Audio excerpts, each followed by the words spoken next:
രക്ഷിക്കാനെന്ന് പറഞ്ഞ് രൂപം കൊടുത്ത കിഫ്ബി ജനങ്ങൾക്ക് വല്ലാത്ത കുരിശാവുകയാണോ? കിഫ്ബിയെ രക്ഷിക്കുന്നതിനു വേണ്ടി ജനം രാജഭരണകാലത്ത് പോലും ഇല്ലാതിരുന്ന രീതിയിലുള്ള നികുതികൾ നൽകാൻ നിർബന്ധിക്കപ്പെടുകയാണ്. പുതിയ നികുതിക്ക് യൂസർ ഫീ എന്ന പേര് കൂടി ചാർത്തി ജനങ്ങളെ കബളിപ്പിക്കാം എന്നാണ് കിഫ്ബിയുടെ ബുദ്ധിജീവികൾ കരുതുന്നത് എന്നത് തന്നെ ഈ പ്രസ്ഥാനക്കാരുടെ ആത്മാർത്ഥത ഇല്ലായ്മയ്ക്ക് തെളിവല്ലേ? ജനസേവനത്തിനുള്ള വല്ലാത്ത ത്വര മൂലം ശമ്പളവും പെൻഷനും എന്ന ആവരണം ചാർത്തി വൻ ആനുകൂല്യങ്ങൾ പറ്റി ജനങ്ങളുടെ ചിലവിൽ ജീവിക്കുന്നവർക്ക് എന്ത് നികുതി വന്നാലെന്ത്, അതിന്റെ പേര് എന്തായാലെന്ത്, അവർക്കെന്നും ജനങ്ങളുടെ ചെലവിലുള്ള ആഘോഷമല്ലേ? നിയമസഭയോട് പോലും ഉത്തരവാദിത്തമില്ലാത്ത ഒരു സ്ഥാപനമാണ് കിഫ്ബി. ഭാരത സർക്കാരിന്റെ കൺട്രോൾ ആൻഡ് ഓഡിറ്റർ ജനറൽ അവരുടെ കണക്ക് നോക്കാൻ പാടില്ല. ഇഷ്ടം പോലെ തിരിക്കും, ഇഷ്ടം പോലെ ചെലവാക്കും, ദൂർത്തടിക്കും. നിക്കക്കള്ളി ഇല്ലെന്നാകുമ്പോൾ ജനം ആ ഭാരവും പേറണം എന്ന്. കേരളത്തിൽ മരാമത്ത് വകുപ്പ് പാലിക്കുന്ന 616 റോഡുകളിൽ കിഫ്ബി പണം ഉപയോഗിച്ച് നിർമ്മിച്ച 150ഓളം റോഡുകളിൽ തുടക്കത്തിൽ ടോൾ ഏർപ്പെടുത്താനാണ് ആലോചന. 50 കോടിയിലധികം രൂപ മുതൽ മുടക്കിയതും 30 കിലോമീറ്റർ നീളമുള്ളതുമായ റോഡുകളിലാവും തുടക്കത്തിൽ ടോൾ എന്നാണ് പറഞ്ഞു കേൾക്കുന്നത്. 15 കിലോമീറ്ററിൽ ഏറെ ദൈർഘ്യമുള്ള റോഡുകളിൽ ടോൾ വരും എന്നും കേൾക്കുന്നു. 50 വർഷത്തേക്ക് ഈ പിരിവ് ഉണ്ടാവും. നിർമ്മിത ബുദ്ധി ക്യാമറ ഉപയോഗിച്ച് യൂസറെ തിട്ടപ്പെടുത്തി ഹാഷ്ടാഗ് വഴി തുക ഈടാക്കാനാണത്രേ ആലോചന. മുഖ്യമന്ത്രി, ധനമന്ത്രി, വ്യവസായ മന്ത്രി എന്നിവർ ചേർന്ന യോഗം നിർദ്ദേശത്തിന് അംഗീകാരം കൊടുത്തു എന്നും വാർത്തയുണ്ട്. കിഫ്ബി സമാഹരിക്കുന്ന പണം സംസ്ഥാനത്തിന്റെ കടത്തിലാണ് കേന്ദ്രം ഉൾപ്പെടുത്തുന്നത്. എന്നാൽ കേന്ദ്രത്തിലെ നാഷണൽ ഹൈവേസ് അതോറിറ്റി സമാഹരിക്കുന്ന പണം ടോൾ പിരിവിലൂടെ തിരിച്ചു പിടിക്കുന്നതിനാൽ അവർ സമാഹരിക്കുന്ന തുക കേന്ദ്ര സർക്കാരിന്റെ കടത്തിൽ ഉൾപ്പെടുത്തുന്നില്ല. യൂസർ ഫീ ഏർപ്പെടുത്തി കഴിഞ്ഞാൽ കിഫ്ബിയുടെ കടങ്ങൾക്കും ഈ പരിഗണന കിട്ടും എന്ന ന്യായവും കേരള സർക്കാർ പുറത്തുവിടുന്നുണ്ട്. ജനാധിപത്യ മുന്നണിയെ സംബന്ധിച്ച് ഈ തീരുമാനം 2 തരത്തിൽ ഗുണകരമാവും. 1, ഇടതുമുന്നണിയോടുള്ള ജനരോഷം വർദ്ധിക്കും. 2, 2026 അധികാരത്തിൽ തിരിച്ചെത്തിയാൽ കിഫ്ബിയെ നിലനിർത്താൻ അവർക്ക് തന്നെ ഇത്തരം തീരുമാനം എടുക്കേണ്ടി വരും. വരുമാനം ഉണ്ടാക്കാത്ത കാര്യങ്ങൾക്കായി പണം കടമെടുത്ത് ഉപയോഗിച്ചാൽ ഇത്തരം ദുരന്തം അനിവാര്യമാണ്. ഏഷ്യൻ വികസന ബാങ്കിൽ നിന്നും പണമെടുത്ത് നടത്തിയ ഭരണപരിഷ്കാരവും ലോകബാങ്ക് വായ്പ വാങ്ങി നടത്തിയ അക്കേഷ്യ കൃഷിയുമൊക്കെ ഉദാഹരണങ്ങളാണ്. കേരളത്തിലെ ജനങ്ങളുടെ പുരോഗമനപരമായ ആവശ്യങ്ങൾക്ക് ചിലവാക്കേണ്ട പണം കടം തിരിച്ചടവിനായി കൊടുക്കേണ്ടി വരുന്നത് നിസ്സാര കാര്യമല്ലല്ലോ.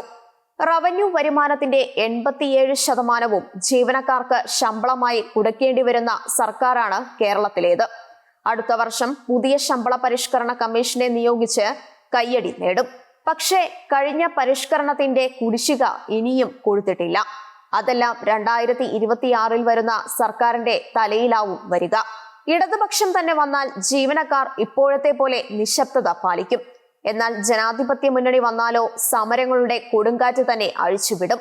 ടോൾ പിരിവിലൂടെ ഇത്തിരി പണം ഉണ്ടാക്കാനായാൽ, അല്ലെങ്കിൽ കിഫ്ബിയുടെ കടം സംസ്ഥാനത്തിന്റെ വായ്പ അല്ലാതായി കേന്ദ്രം പരിഗണിച്ചാൽ കിട്ടുന്ന പണം കൊണ്ട് ക്ഷേമ പെൻഷനുകൾ എങ്കിലും കൂട്ടിക്കൊടുക്കാനായാൽ ഇടതുമുന്നണിക്ക് തെരഞ്ഞെടുപ്പിൽ പ്രയോജനം ചെയ്യും. കേന്ദ്ര സർക്കാർ നടത്തുന്ന ടോൾ പിരിവിനെതിരെ ദേശീയ തലത്തിൽ വൻ പ്രക്ഷോഭണം നടത്തുന്ന പാർട്ടിയാണ് CPM.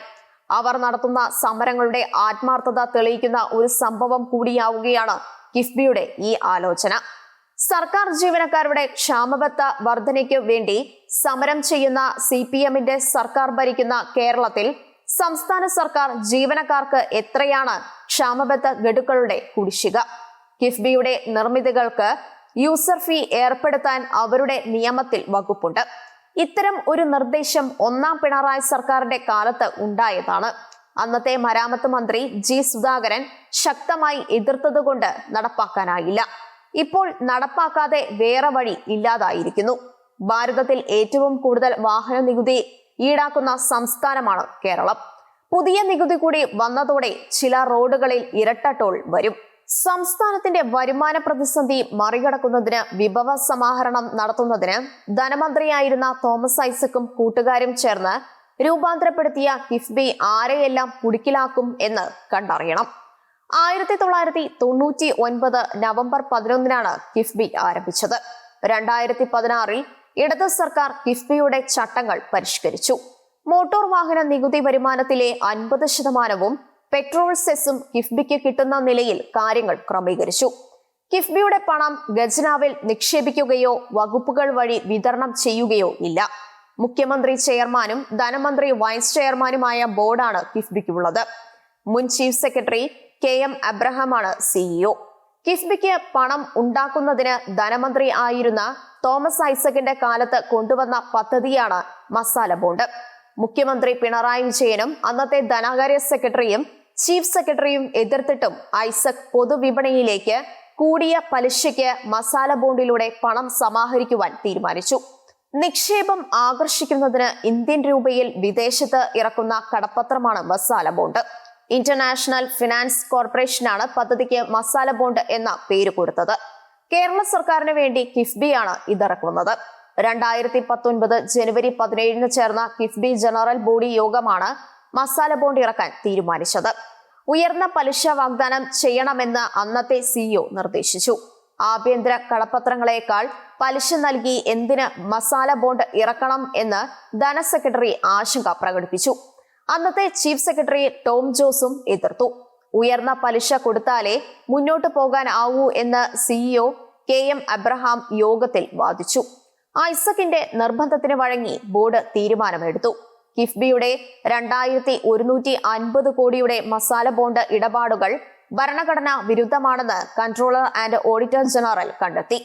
രാജ്യത്തിന് പുറത്തുനിന്ന് സംസ്ഥാനങ്ങൾ കടമെടുക്കരുതെന്ന ഭരണഘടനയുടെ അനുശാസനത്തിന് വിരുദ്ധമാണ് മസാല ബോണ്ട് എന്ന് CAG കുറ്റപ്പെടുത്തി. ഇതുവരെയുള്ള കടമെടുപ്പിലൂടെ 3100 കോടിയുടെ ബാധ്യത സർക്കാരിന് ഉണ്ടാക്കിയെന്നും വ്യക്തമാക്കി. ഇതിന്റെ വെളിച്ചത്തിലാണ് ED കിഫ്ബിയെ കുറിച്ചുള്ള അന്വേഷണം ആരംഭിച്ചത്.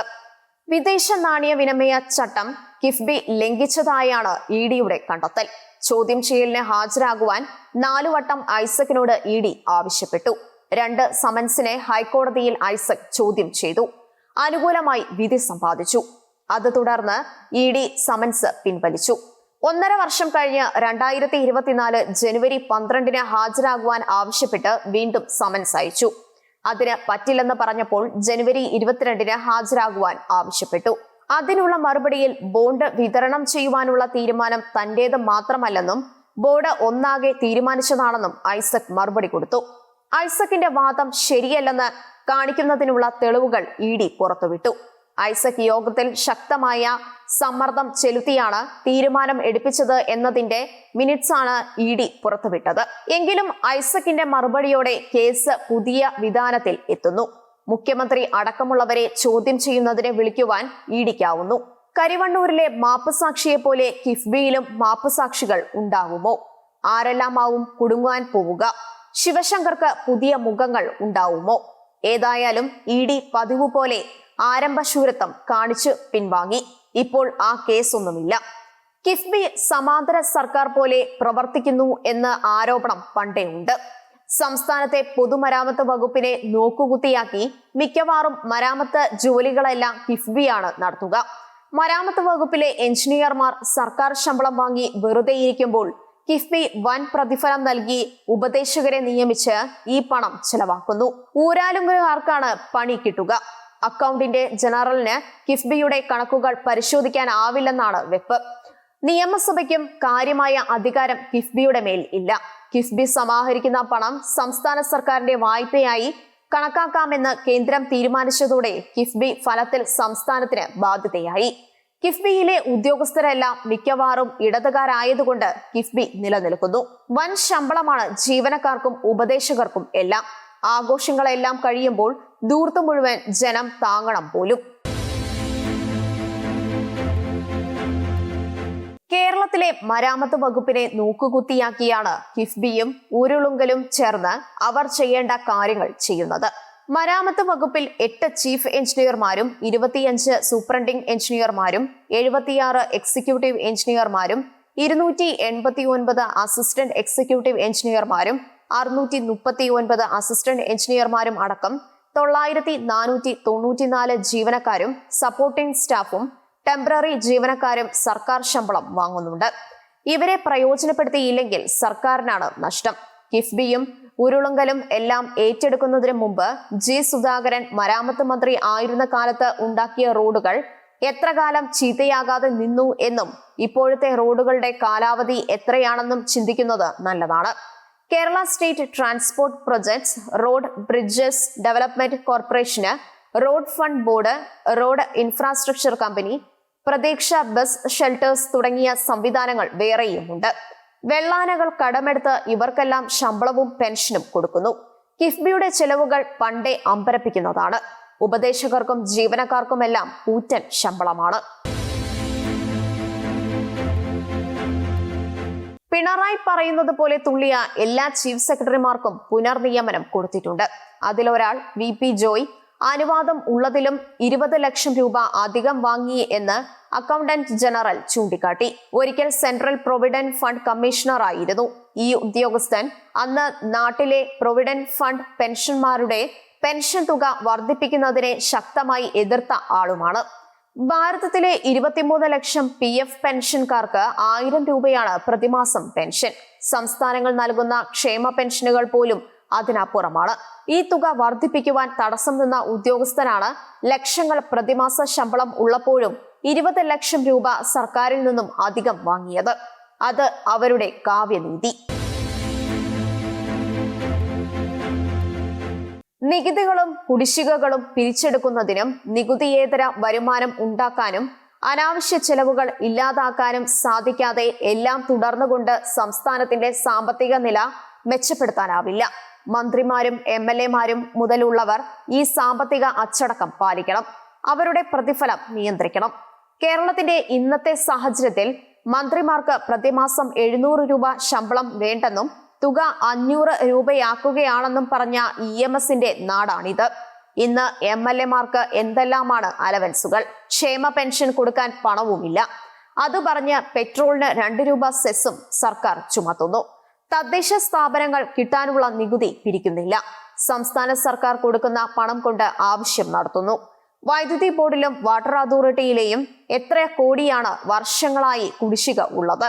ട്രാൻസ്പോർട്ട് കോർപ്പറേഷൻ ശരിക്കും ഒരു ബാധ്യതയായില്ലേ? എന്നാലും പുതിയ ബസിന്റെ അടക്കം കച്ചവടം നടത്തുന്നതിന് പണം കണ്ടെത്തുന്നു. സംസ്ഥാന സർക്കാരിന്റെ എത്ര ബോർഡുകളും കോർപ്പറേഷനുകളുമാണ് പൊതുപണം വെറുതെ തിന്നുന്നത്? നിരർത്ഥകമായ മുദ്രാവാക്യങ്ങൾ മുഴക്കുന്നത് നിർത്തണം.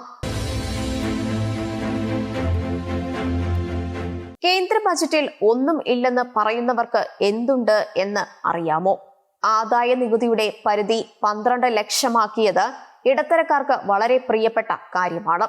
2024-25 ബജറ്റ് വന്ന ഉടനെ മുഖ്യമന്ത്രി പിണറായി വിജയൻ ഉദ്യോഗസ്ഥ പ്രമുഖരെ വിളിച്ചുകൂട്ടി കേന്ദ്ര ബജറ്റിലെ പദ്ധതികളെ കുറിച്ച് പഠിക്കാനും അവ കേരളത്തിന് പ്രയോജനകരമാക്കത്തക്ക വിധം പദ്ധതികൾ തയ്യാറാക്കുവാനും ആവശ്യപ്പെട്ടിരുന്നു.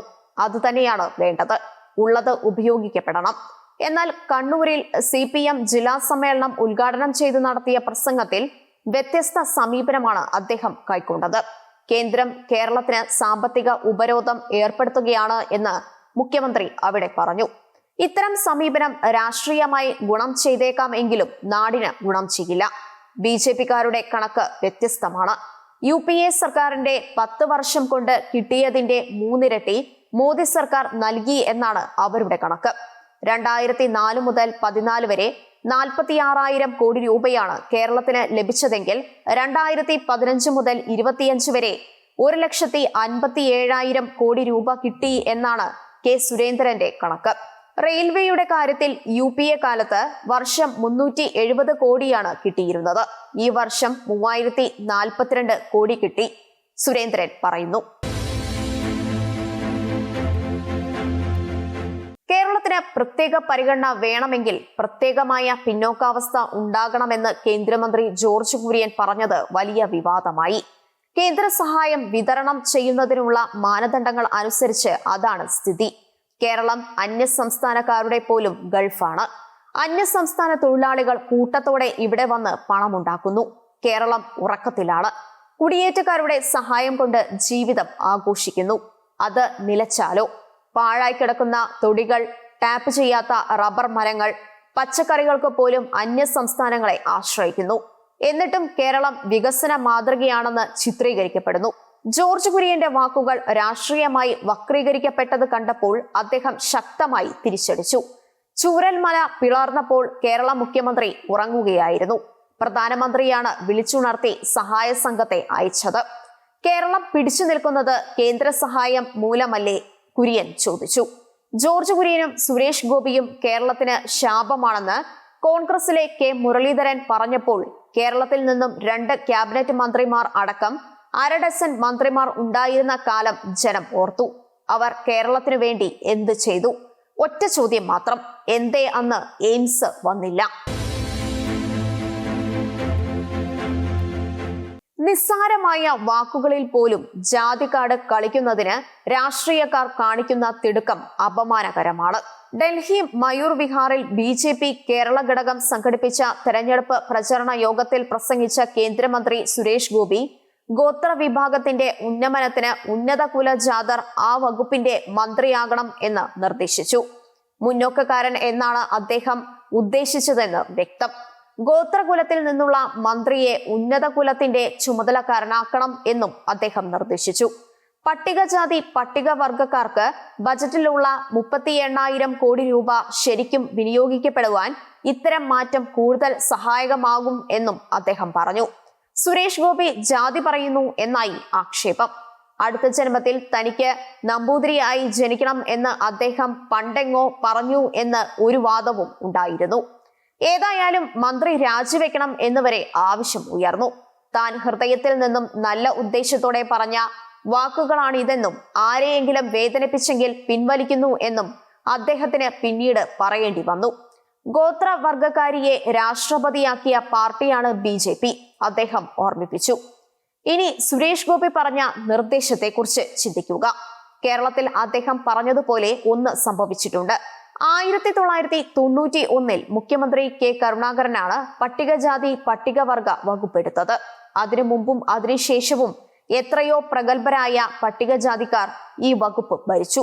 പക്ഷെ കരുണാകരൻ ഭരിച്ചപ്പോൾ കാര്യങ്ങൾ വേറെ ലെവലിലായിരുന്നില്ലേ? പട്ടികജാതി പട്ടികവർഗക്കാർക്ക് വേണ്ടി എന്തുമാത്രം ഫലപ്രദമായ നടപടികൾ ഉണ്ടായി.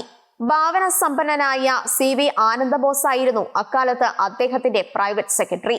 ധന്വന്തരി സെന്ററുകൾ, പ്രിയദർശിനി ട്രാൻസ്പോർട്ട് സർവീസ് തുടങ്ങി പലതും ഉണ്ടായി.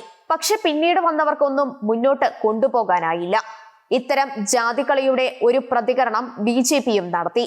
രാഷ്ട്രപതിയുടെ പ്രസംഗത്തെക്കുറിച്ച് സോണിയാഗാന്ധി പറഞ്ഞ വാക്കുകളാണ് അങ്ങനെ വളച്ചൊടിക്കപ്പെട്ടത്. പ്രസംഗം വായിച്ച് രാഷ്ട്രപതി തളർന്നുപോയി എന്നായിരുന്നു സോണിയയുടെ പരിഹാസം. ആ വാക്കുകൾ ഗോത്രവർഗക്കാരെ ആക്ഷേപിക്കുന്നവയായി പ്രധാനമന്ത്രി മോദിക്ക് വരെ തോന്നി. ജാതി കാർഡ് കളിച്ചതല്ലേ ആ വ്യാഖ്യാനം? ക്ഷീണത്തിന്റെ കാര്യത്തിൽ 78-കാരിയായ സോണിയ 66-കാരി രാഷ്ട്രപതി മുർമുവിനെ പരിഹസിച്ചെന്ന് പറയുന്നത് തന്നെ മോശം വ്യാഖ്യാനമാണ്. രാഷ്ട്രപതിയുടെ സുദീർഘമായ പ്രസംഗത്തിൽ ഒന്നും ഇല്ലെന്ന പരിഹാസമാണ് അവർ നടത്തിയത്. അതിനെ ജാതീയമായി ചിത്രീകരിച്ചത് മോശമായി. ഒരു വീട്ടിലെ 3 അംഗങ്ങളും MP-മാരാകുന്നതിനെ പരിഹസിക്കുന്നതിനുള്ള നിലവാരം ജാതി പറഞ്ഞുള്ള പരിഹാസത്തിനില്ല. ഇത്തരം പ്രകടമായ ഇരട്ടത്താപ്പുകൾ കാണിക്കുന്നതിൽ രാഷ്ട്രീയക്കാർക്ക് ഇപ്പോൾ ഒരു ശങ്കയും ഇല്ലാതായിരിക്കുന്നു. കേൾക്കുന്ന ജനം എന്ത് കരുതും എന്ന് പോലും ചിന്തിക്കുന്നില്ല. ഇതാ മറ്റൊരു ഉദാഹരണം. ആലുവ സ്വദേശിനി നടിയുടെ പരാതിയിൽ CPM MLA സിനിമാ നടൻ മുകേഷിനെതിരെ police Ernakulam judicial first class magistrate കോടതിയിൽ കുറ്റപത്രം സമർപ്പിച്ചു. മുകേഷിനെതിരെ ലൈംഗിക പീഡനത്തിന് തെളിവുണ്ട് എന്നാണ് കുറ്റപത്രത്തിൽ പറയുന്നത്. പോലീസ് കുറ്റപത്രം സമർപ്പിച്ച ഇതര സിനിമാ നടൻ മണിയൻ പിള്ള രാജു, ശ്രീകുമാർ മേനോൻ എന്നിവർക്കെതിരെ സാഹചര്യ തെളിവുണ്ട് എന്നും പോലീസ് വെളിപ്പെടുത്തി. 2024 ഓഗസ്റ്റിലാണ് നടി പരാതി കൊടുത്തത്. സിനിമയിൽ ചാൻസും താരസംഘടനയിൽ അംഗത്വവും വാഗ്ദാനം ചെയ്ത് തന്നെ 2010 മുകേഷ് ലൈംഗികമായി ദുരുപയോഗിച്ചു എന്നായിരുന്നു പരാതി. 2010 നടന്ന സംഭവങ്ങൾക്ക് ഡിജിറ്റൽ തെളിവുകൾ ലഭിച്ചതായി പോലീസ് അറിയിച്ചു. മുകേഷ് അയച്ച ഇമെയിൽ സന്ദേശങ്ങളും വാട്സാപ്പ് ചാറ്റുകളും കണ്ടെടുത്തു. ഇവർ ഒരുമിച്ച് യാത്ര ചെയ്തതിന്റെ തെളിവുകൾ കിട്ടി. ഇവരെ ഒന്നിച്ച് കണ്ടവരുടെ മൊഴികളുണ്ട്, പോലീസ് പറഞ്ഞു. ഈ കണ്ടെത്തലുകളുടെ വെളിച്ചത്തിൽ മുകേഷ് MLA സ്ഥാനം രാജിവെക്കണമെന്ന് പരാതിക്കാരി ആവശ്യപ്പെട്ടു. പ്രതിപക്ഷവും പിന്താങ്ങി. സ്ത്രീ പീഡകന് ഇരിക്കാനുള്ളതല്ല കേരള നിയമസഭ, കോൺഗ്രസ് MP JB മേത്തർ പറഞ്ഞു. പക്ഷെ CPM അതിന്റെ ആവശ്യം കാണുന്നില്ല. നിയമപരമായി മുകേഷ് രാജിവെക്കേണ്ട, ധാർമ്മികമായി വേണോ അദ്ദേഹം തീരുമാനിക്കട്ടെ. സംസ്ഥാന വനിതാ കമ്മീഷൻ അധ്യക്ഷ പി സതീദേവി പറഞ്ഞു. കോടതി വിധി വരട്ടെ എന്നാണ് CPM സംസ്ഥാന സെക്രട്ടറി MV ഗോവിന്ദൻ പറയുന്നത്. സാത്വികനായ M ഗുരുദാസിന് പകരം മുകേഷിനെ കൊല്ലത്ത് സ്ഥാനാർത്ഥിയാക്കുമ്പോൾ പാർട്ടിക്ക് അറിയാമായിരുന്നതല്ലേ മുകേഷ് ആരാണെന്ന്. അദ്ദേഹത്തിന്റെ ഒന്നാമത്തെ ഭാര്യ സരിതയുടെ സങ്കടങ്ങൾ അന്ന് ആരാണ് കേട്ടിട്ടില്ലായിരുന്നത്. ഇനി മുകേഷ് രാജിവെക്കണ്ട എന്ന് പറയുന്നവർ വയനാട്ടിലെ കോൺഗ്രസ് MLA ബാലകൃഷ്ണൻ രാജിവെക്കണം എന്ന കാര്യത്തിൽ എത്ര വാശിയാണ് കാണിക്കുന്നത്. SNDPയുടെ മുഖപത്രമായ യോഗനാഥത്തിലെ മുഖപ്രസംഗത്തിലൂടെ വെള്ളാപ്പള്ളി നടേശൻ കേരള രാഷ്ട്രീയത്തിലെ പ്രവണതകളെ കുറിച്ച് ഉദ്ധരിക്കുന്ന കണക്കുകളും നടത്തുന്ന പ്രവചനവും പലരെയും അസ്വസ്ഥതപ്പെടുത്തി തുടങ്ങി. സത്യം പറയുന്നവർ ക്രൂശിക്കപ്പെടാറുണ്ട്, എനിക്ക് ഭയമില്ല എന്ന ആമുഖത്തോടെയാണ് വെള്ളാപ്പള്ളി യോഗനാഥത്തിൽ പലതും പറയുന്നത്. മുസ്ലിമുകൾ തനിക്കെതിരെ കേസ് വരെ കൊടുത്തു. 2016 വിദ്വേഷ പ്രസംഗത്തിന് ആലുവ പോലീസ് അദ്ദേഹത്തെ അറസ്റ്റ് ചെയ്ത സംഭവം മനസ്സിൽ വെച്ച് വെള്ളാപ്പള്ളി പറഞ്ഞു. സാമുദായിക വിഷയങ്ങളിൽ സംയമനത്തോടെ സംസാരിക്കാറുള്ള കാന്തപുരം അബൂബക്കർ മുസ്ലിയാർ പോലും എനിക്കെതിരെ തിരിഞ്ഞു. പക്ഷേ സത്യം പറയാതെ പറ്റില്ല. സ്കൂളുകളും വിദ്യാഭ്യാസ സ്ഥാപനങ്ങളും അനുവദിക്കുന്നതിൽ വലിയ മുസ്ലിം പ്രീണനം നടന്നു. SNDPക്ക് മലപ്പുറത്ത് ഒരു സ്കൂളും അനുവദിച്ചില്ല. എന്നാൽ അറബി കോളേജുകൾ വരെ സർക്കാർ ശമ്പളം കൊടുക്കുന്ന എയ്ഡഡ് സ്ഥാപനമാക്കി. മുസ്ലിം പ്രീണനം മൂലം ക്രൈസ്തവർ വോട്ട് ചെയ്താണ് തൃശൂരിൽ സുരേഷ് ഗോപി ജയിച്ചത് എന്ന് ഓർക്കണം. ഈഴവരാണ് CPMന്റെ ഉറച്ച അടിത്തറ. പാർട്ടിയിൽ ഈഴവർക്ക് പദവികൾ നൽകുന്നുണ്ട്. എന്നാൽ വൈസ് ചാൻസലർമാർ, രാജ്യസഭാംഗങ്ങൾ, PSC അംഗങ്ങൾ എന്നിവരുടെ കാര്യം വന്നപ്പോൾ ആ അംഗീകാരം ഇല്ല. കോൺഗ്രസ് ഈഴവരെ തഴയുന്നു. ഒരു MLA ആണുള്ളത്. KPCC അധ്യക്ഷന്റെ പദവി പോലും ഇളക്കത്തിലാക്കി. മറ്റ് സമുദായങ്ങൾ സർക്കാരിലെ താക്കോൽ സ്ഥാനങ്ങൾ നേടി ഈഴവരെ തഴയുകയും ചെയ്തു. BJPയും ഈഴവരെ തഴയുന്നു. 3 മുന്നണികളിലും സ്ഥിതി അതാണ്. സംസ്ഥാനത്തിലെ 29% വരുന്ന ഈഴവ സമൂഹം പഞ്ചായത്ത് തെരഞ്ഞെടുപ്പിൽ ശക്തി പ്രകടമാക്കണം, അദ്ദേഹം ആഹ്വാനം ചെയ്തു. രാജ്യസഭയിലെ 9 അംഗങ്ങളിൽ 5 മുസ്ലിമുകൾ, 2 ക്രിസ്ത്യാനികളും ഹിന്ദുക്കൾക്ക് ഭൂരിപക്ഷമുള്ള മണ്ഡലങ്ങളിൽ വരെ ഇടതും വലതും മുസ്ലിം സ്ഥാനാർത്ഥികളെയും ക്രൈസ്തവരെയും നിർത്തി. സംഘടിത മതങ്ങളോട് കാണിക്കുന്ന അനാവശ്യ പ്രീണനം ഭൂരിപക്ഷ സമുദായത്തെ CPMൽ നിന്നും അകറ്റുന്നുണ്ട്. അതാണ് 2024 ലോക്സഭാ തെരഞ്ഞെടുപ്പിൽ പ്രതിഫലിച്ചത്, വെള്ളാപ്പള്ളി പറഞ്ഞു. ഈഴവ സമൂഹത്തിലെ വലതുപക്ഷ ചായ്വ് ഇടതുപക്ഷത്തെ ദോഷകരമായി ബാധിച്ചു എന്ന് CPM സംസ്ഥാന സെക്രട്ടറി MV ഗോവിന്ദനും പറഞ്ഞു. വെള്ളാപ്പള്ളിയുടെ മുഖപ്രസംഗത്തിനെതിരെ സമസ്തയുടെ യുവജന വിഭാഗവും ജമാഅത്തെ ഇസ്ലാമിയുടെ യുവജന വിഭാഗവും രംഗത്തു വന്നു. കേരളത്തിലെ ജനങ്ങളിൽ 27% മുസ്ലിമുകൾക്ക് ലോക്സഭയിലെ 20 അംഗങ്ങളിൽ 3 പ്രതിനിധികളാണ് ഉള്ളത്. കേന്ദ്ര മന്ത്രിസഭയിൽ മുസ്ലിം ഇല്ല. Samastha Kerala Sunni federation vice president Sathar Panthalloor പറഞ്ഞു. ജാതി സെൻസസ് വരട്ടെ, അദ്ദേഹം നിർദ്ദേശിച്ചു. മുസ്ലിമുകൾക്ക് എതിരെ പറയുന്ന നടേശൻ BJPയെ സഹായിക്കുന്നു. ജമാഅത്തെ ഇസ്ലാമിയുടെ യൂത്ത് വിംഗ് സോളിഡാരിറ്റിയുടെ പ്രസിഡന്റ് ഷുഹൈബ് CT ആരോപിച്ചു. അദ്ദേഹവും കുറെ കണക്കുകൾ ഉദ്ധരിച്ചു. കേരളത്തിലെ വിദ്യാഭ്യാസ, വ്യവസായ, ധനകാര്യ മന്ത്രിമാർ നായന്മാരാണ്. എന്തേ ഇക്കാര്യം വെള്ളാപ്പള്ളി പറയുന്നില്ല? വൈസ് ചാൻസലർമാർ, രാജ്യസഭാംഗങ്ങൾ, PSC അംഗങ്ങൾ, മന്ത്രിമാരുടെ പേഴ്സണൽ സ്റ്റാഫ് അടക്കമുള്ള എല്ലാ പദവികളും വഹിക്കുന്നവരുടെ ജാതി തിരിച്ചുള്ള കണക്കെടുക്കണം, അദ്ദേഹം പറഞ്ഞു. മറ്റ് സമുദായങ്ങൾ ഒന്നും പ്രതികരിച്ചില്ല. ഇതെല്ലാമാണെങ്കിലും 2026 ഇടതുമുന്നണി തന്നെ അധികാരത്തിൽ വരും എന്നാണ് വെള്ളാപ്പള്ളിയുടെ പക്ഷം. അതിന് കാരണം NDA ശക്തി നേടുന്നതും അതിലൂടെ കോൺഗ്രസ് ദുർബലമാകുന്നതും ആണ്.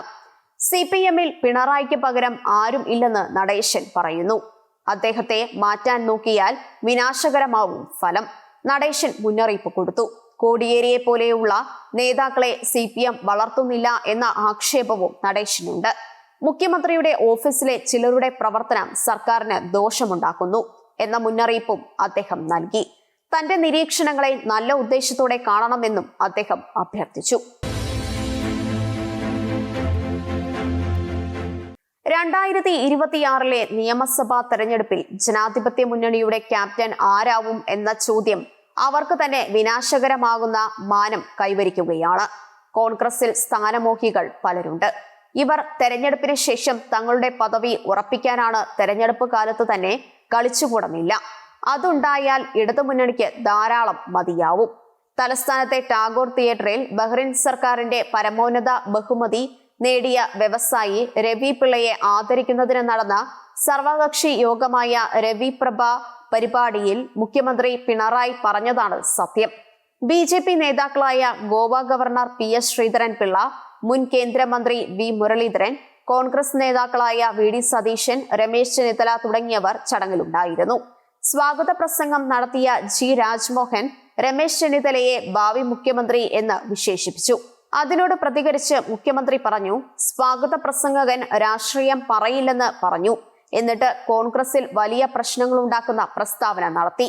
അതും കോൺഗ്രസിൽ വലിയ ബോംബായി മാറുന്ന ഒരു ആശംസ. ചെന്നിത്തലയോട് ഈ ചതി വേണ്ടിയിരുന്നില്ല. മുഖ്യമന്ത്രിയുടെ വാക്കുകൾ കേട്ട് എല്ലാവരും ചിരിച്ചു. പക്ഷേ അതിൽ വലിയ സത്യമുണ്ട്. ഈ ആശയക്കുഴപ്പത്തിൽ ഘടകകക്ഷികളിൽ നിന്നും ക്യാപ്റ്റൻ വരുമോ എന്ന ചോദ്യം പ്രസക്തമാകുന്നു. മുന്നണി ഭരണത്തിൽ വലിയ കക്ഷിയുടെ പ്രതിനിധി തന്നെ ക്യാപ്റ്റൻ ആകണം എന്നില്ല. 1960-ൽ കോൺഗ്രസ് മുന്നണിയുടെ ക്യാപ്റ്റൻ PSP കാരനായ പട്ടം താണുപിള്ള ആയിരുന്നു. 1977-ൽ കോൺഗ്രസ് മുന്നണിയുടെ ക്യാപ്റ്റൻ CPIയുടെ C അച്യുതമേനോൻ ആയിരുന്നു. ഇപ്പോഴത്തെ ജനാധിപത്യ മുന്നണിയുടെ ആദ്യത്തെ മുഖ്യമന്ത്രി ലീഗ് നേതാവ് സാക്ഷാൽ CH മുഹമ്മദ് കോയ ആയിരുന്നു. അതുകൊണ്ട് മുസ്ലിം ലീഗ് നേതാവ് PK കുഞ്ഞാലിക്കുട്ടി ഇക്കുറി ജനാധിപത്യ മുന്നണിയെ നയിച്ചാൽ തെറ്റൊന്നും ഇല്ല. പക്ഷേ ഇക്കാലത്ത് അത്തരം ഒരു പ്രചരണം വരുന്നത് തന്നെ UDFന് ദോഷമാകും. 2021-ൽ കുഞ്ഞാലിക്കുട്ടി ലോക്സഭാ അംഗത്വം രാജിവെച്ച് കേരളത്തിൽ മത്സരിക്കുവാൻ വന്നത് ജനാധിപത്യ മുന്നണിയുടെ പതനത്തിന് വഴിവെച്ച കാരണങ്ങളിൽ ഒന്നായിരുന്നു. ഏതായാലും ഇത്തരത്തിലുള്ള ഒരു പ്രഖ്യാപനം മുസ്ലിം ലീഗ് നടത്തിയിട്ടുണ്ട്. വെള്ളാപ്പള്ളി യോഗനാഥത്തിലൂടെ ഉയർത്തിയ ആശങ്കയുടെ വെളിച്ചത്തിൽ ആ പ്രഖ്യാപനം ഗുണത്തേക്കാൾ ദോഷമാവും ഉണ്ടാക്കുക. കോൺഗ്രസ് കൂടുതൽ മണ്ഡലം പിടിക്കാതെ ജനാധിപത്യ മുന്നണിക്ക് അധികാരത്തിൽ എത്താനാവില്ല. എന്നാൽ കുഞ്ഞാലിക്കുട്ടി ക്യാപ്റ്റനായാൽ 27% വരുന്ന മുസ്ലിം സമൂഹം ഒറ്റക്കെട്ടായി അദ്ദേഹത്തിന് പിന്നിൽ നിൽക്കും. മറ്റ് സമൂഹങ്ങൾ ഏതായാലും ഭിന്നിച്ചാവും വോട്ട് ചെയ്യുക. കോൺഗ്രസിന് കിട്ടിക്കൊണ്ടിരുന്ന ഹിന്ദു ക്രൈസ്തവ വോട്ടുകളിൽ എത്ര എണ്ണം മുസ്ലിം പ്രീണനത്തെ എതിർത്ത് കളം മാറ്റും എന്ന് പ്രവചിക്കാനാവില്ല. അതിന് സമുദായ നേതാക്കളുടെ അനുകൂലമോ പ്രതികൂലമോ ആയ ആഹ്വാനം ഒന്നും വേണ്ട. തൃശൂരിലെ പോലെ സ്വാഭാവികമായി സംഭവിക്കും. വെള്ളാപ്പള്ളി പറഞ്ഞത് കൊണ്ടല്ലോ 2024-ൽ ഈഴവർ CPM വിട്ടത്. ഇത്തരം ഒഴുക്കിന് ഇടം കൊടുക്കാതെ നോക്കണമെങ്കിൽ കോൺഗ്രസും CPM-ഉം നന്നായി വിയർപ്പൊഴുക്കണം. CPM-ലെ പദവികൾ വഹിക്കുന്നവർക്ക് കണ്ണൂർ കോൺഗ്രസിലെ തീരുമാനം അനുസരിച്ചുള്ള പ്രായപരിധി ഉണ്ടാവും എന്ന് CPM ദേശീയ ജനറൽ സെക്രട്ടറിയുടെ ചുമതല വഹിക്കുന്ന പ്രകാശ് കാരാട്ട് പറഞ്ഞു. കഴിഞ്ഞ തവണ പിണറായി വിജയന് ഒഴിവ് കൊടുത്തത് അദ്ദേഹം മുഖ്യമന്ത്രി ആയതുകൊണ്ടായിരുന്നു. കാരാട്ട് വിശദീകരിച്ചു. അതിനർത്ഥം ഇക്കുറിയും പിണറായിക്ക് ഒഴിവ് കിട്ടുമെന്നാണോ? 2025 ഏപ്രിൽ 2 മുതൽ 6 വരെ മധുരയിൽ നടക്കുന്ന 24-ാം പാർട്ടി കോൺഗ്രസ് ആവും തീരുമാനിക്കുക. സമ്മേളനത്തിനായി അംഗീകരിച്ച രാഷ്ട്രീയ പ്രമേയം 23-ാം കോൺഗ്രസിന്റേത് തന്നെയാണ്. കോൺഗ്രസ് അടക്കമുള്ള ജനാധിപത്യ പാർട്ടികളുമായി സഹകരിക്കും. കോൺഗ്രസുമായി സഖ്യമില്ല, നീക്കുപോക്കുകൾ നടത്തും. മതേതര ശക്തികളുടെ ഐക്യമാണ് പാർട്ടിയുടെ നയം. രാഷ്ട്രീയ പ്രമേയത്തിന് മാർച്ച് 5 വരെ ഭേദഗതികൾ നിർദ്ദേശിക്കാം. കേരളത്തിൽ വിവിധ സമുദായങ്ങളിലേക്ക് BJP കയറുന്നത് പ്രതിരോധിക്കാൻ പാർട്ടിക്ക് ആയില്ലെന്ന് ലോക്സഭാ ഫലം വ്യക്തമാക്കുന്നു. രാഷ്ട്രീയ പ്രമേയം പറയുന്നു. ഷിലോഹിന്റെ കാഴ്ചകൾ ഇനി അടുത്ത ആഴ്ച.